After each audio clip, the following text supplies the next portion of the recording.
So in the last video of physical fitness test assessment, we had discussed till the agility test. So today, right now, we are going to start with the anaerobic capacity.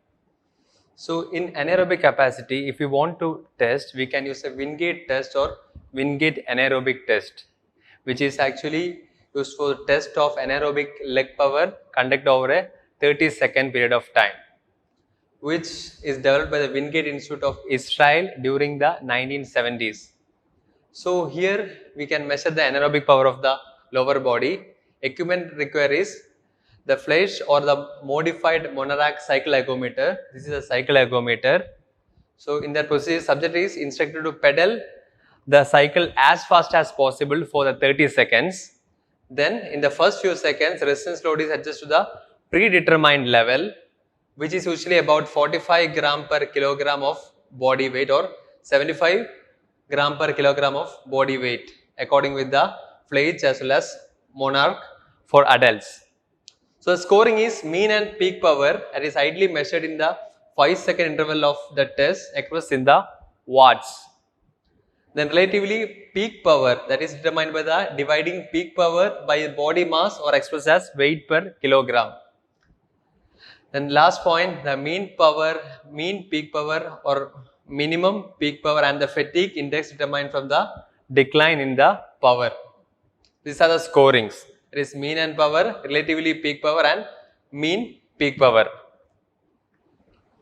So another method of assessing the anaerobic capacity is sprint fatigue test, which means we will be calculating the sprinting and in between we are giving a resting time. After again we are asking them to do the sprinting for repeatedly for several times. For that, this is also a test for anaerobic capacity. In order to evaluate the anaerobic capacity, the equipment required are, we need a space of 50 meters minimum, then 2 stopwatches as well as measuring cones are required. So the procedure is, we are keeping the cones 30 meters apart. In the sense, it is like this. So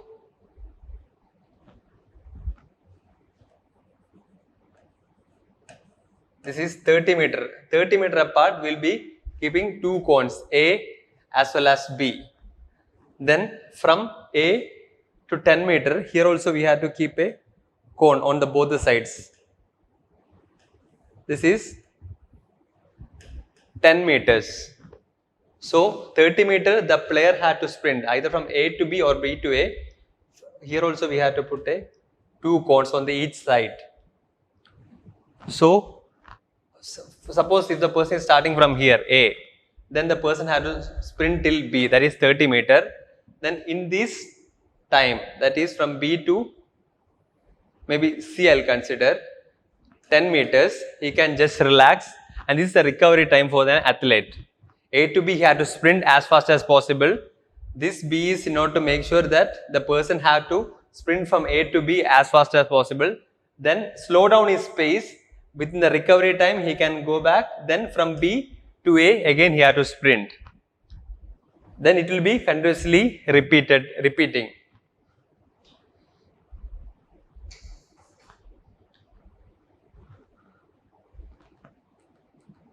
So the procedure is like the same way, 30 meters apart we have to indicate the sprint distance. Then 2 more cones have to be placed further, as I had mentioned in the last slide. And subject sprints maximally for 30 meters and ensuring that they should not slow down before the reaching the end. That's why we are putting the marks as well as putting a point like A and B. Then once a stopwatch is used to time the sprint, the other continue to run, they record the time, and subject uses the 10 meter count to slow down and turn and return to 30 meter, as I had mentioned, but once more I am showing you. 30 meters the person had to run, 10 meters is the recovery time, he can take his own time, relax his area. From B, again he had to sprint back. So next 30 meters sprint start after 30 seconds. It's not like the recovery time should be like after 30 seconds he had to sprint again. So the cycle continues until the 10 sprints are completed. And starting at the 30 second, 1 minute, 1.5, 2 minutes, etc. like that. So the scoring is, fatigue index is calculated by the taking average of the first 3 sprint and the last 3 sprints. So the rating is, it should be, excellent should be greater than 89%, good will be in between 85 to 89%, average will be 80 to 84%, and poor will be less than 80%. Now about the muscle strength. So here push-up test, this is a test that is basically used in order to find out the upper body strength and endurance. So test variation, you can either ask the client or the sports person to keep in different angle, like diamond shape is there, wide apart is there, so many hand positions are there. So according with the whatever the hand position you want, according to the particular sports or athletic activity, you can choose which hand position is required. Then only thing we need is floor mat and metronome or audio tap and stopwatch. So procedure is keeping the back and knee straight like this. Make sure the person should not arch a lot. If he is arching a lot, there are more chances the weight can be distributed over his back. That can even injure his back also. So here the subject lowers the body to a predetermined point to touch some other object or until there is a 90-degree angle at the elbow. Either you can keep your hand, a fisted hand, under his chest and ask him to touch his chest towards your hand, and you can ask him to repeatedly do it, or make sure the elbow and shoulder should be in 90-degree position. So, and then return back to a starting position, then coming back to the 90-degree elbow flex position. So score is like record of number of corrected complete push-ups for 1 minute, or you can choose the time. Most probably we'll be calculating as 1 minute. I had seen several of the athletes or so many players, they'll be just doing the push-up for their sake. They'll be telling they'll be able to do 100 and 150 push-ups. But one of the client that came to me, he told me like he was able to do a push-up of more than 150, but because of the hand pain, now he is not able to do even 60 or 70. But I checked properly, I asked him to do in this way, he was just able to complete 10 push-ups. So correction, that is our duty, that you have to make sure this point should be maintained, and after that you can correct the push-ups. Next is sit-ups. So it is like measure abdominal muscle strength and endurance of the abdominals and hip flexor. Equipment is like a flat, clean, cushioned surface, stopwatch and metronome. So procedure is, subject is lied on a flat, clean with knee flex, usually at 90-degree. 90-degree will be better option. Then some techniques may specify how far the feet are from the buttocks, such as about 12 inches. 12 inches will be approximately perfect. Then the scoring is recording the maximum number of sit-ups a person can do in a given time. Most probably we'll be taking a 30 seconds as a time, or it's up to you. Like ask him to do as much as possible within these 30 seconds of time. Ask him to do the sit-ups. So tempo test continued until the subject cannot maintain the rhythm or has reached the target number. So according with the sports or activities, it will be varied.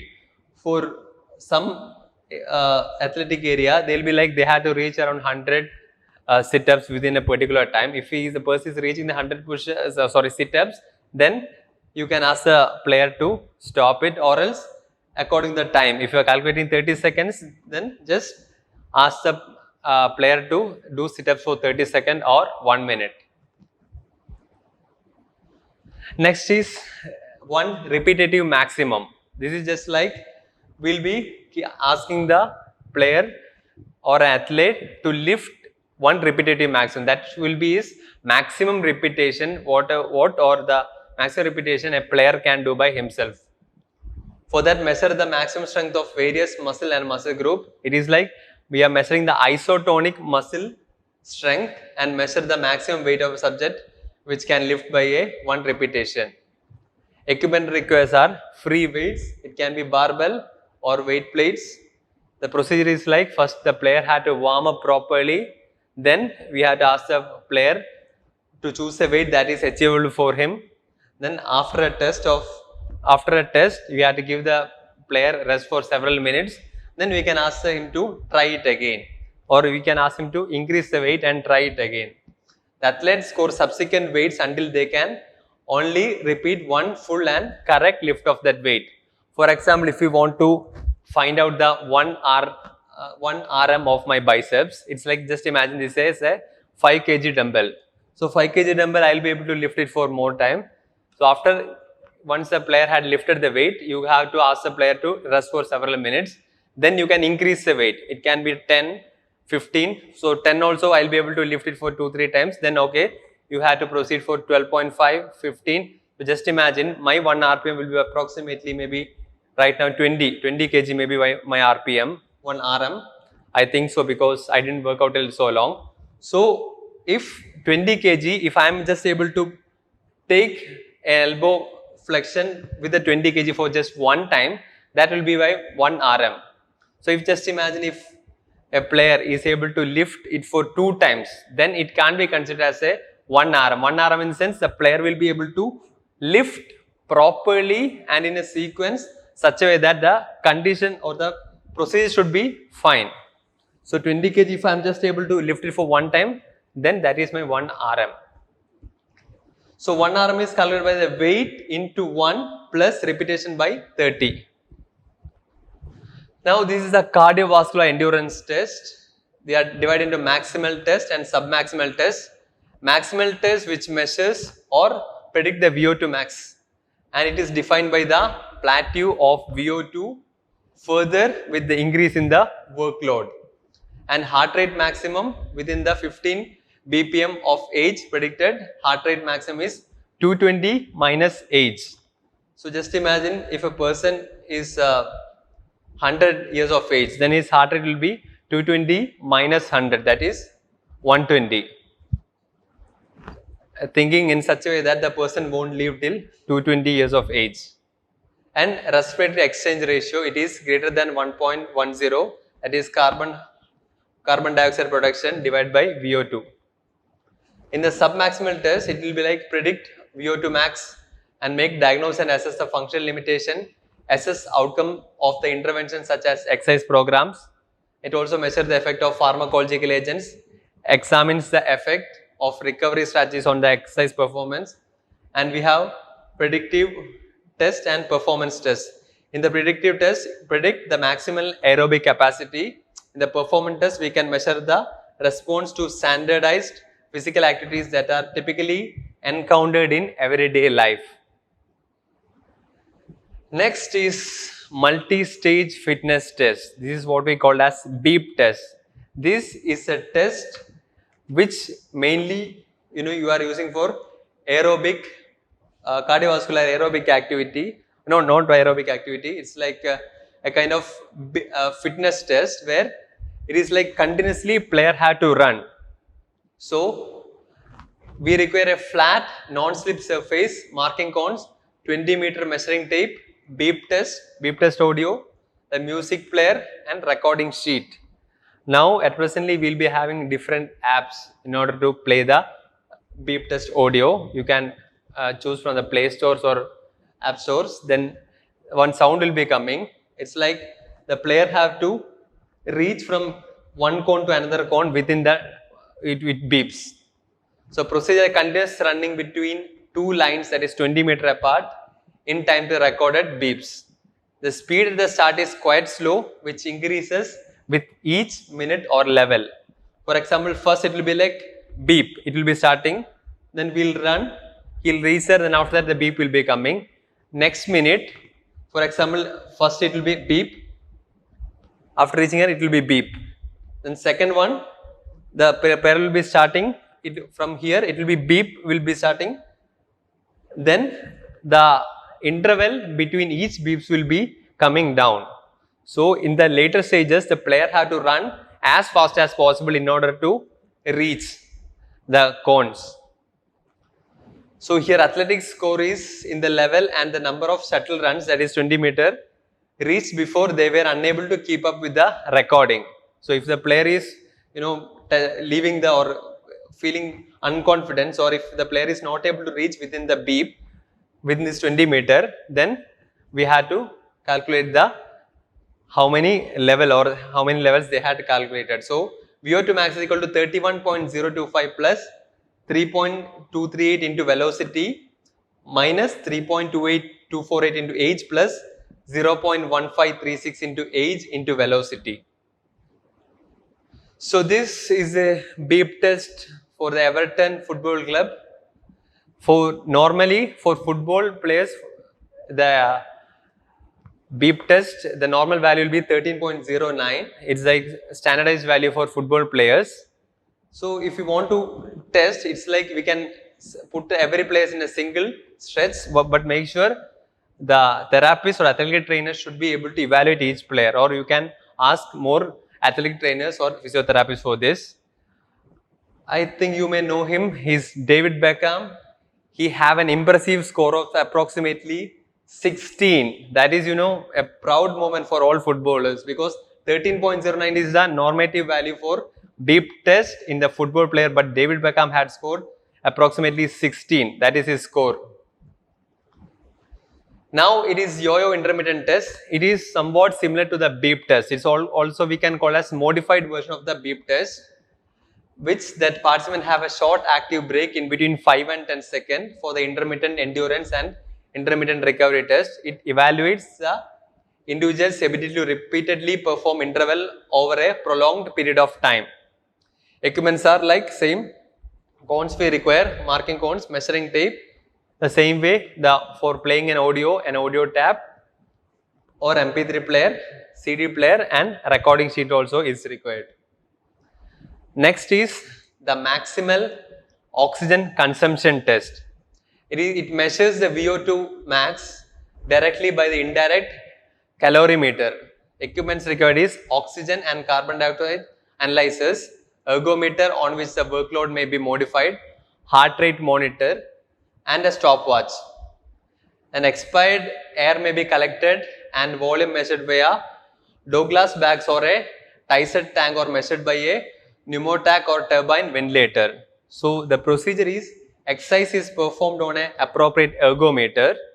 Then exercise workloads are selected to gradually progress in the increments from the moderate to maximal intensity. According to the individual, it will be changing. Oxygen uptake is calculated from the measures of the ventilation and the oxygen and the carbon dioxide in the expired air, and the maximum level is determined at or near the test completion. See, this is either you can use a treadmill ergometer or an ergometer you can use. We have to collect the carbon dioxide from whatever is expiring. The score is calculated by it. Athlete is considered to have reached their VO2 max if several of the following occurs. One is a plateau or peaking over in oxygen uptake, and the maximal heart rate had to be reached. So for that we require a heart rate machine and attained of a respiratory exchange ratio of 1.15 or greater, or the volitional exhaustion. Results are presented as either 1 per minute, that is liter per minute, or milliliter per kilogram per minute, that is milliliters of oxygen per kilogram of body weight per minute. So I think hopefully you understood all the test areas, whatever I had discussed right now. So if you have any doubts, you can get back to me, then we can discuss further on the physical fitness test. So I think hopefully this will be enough for today. Thank you.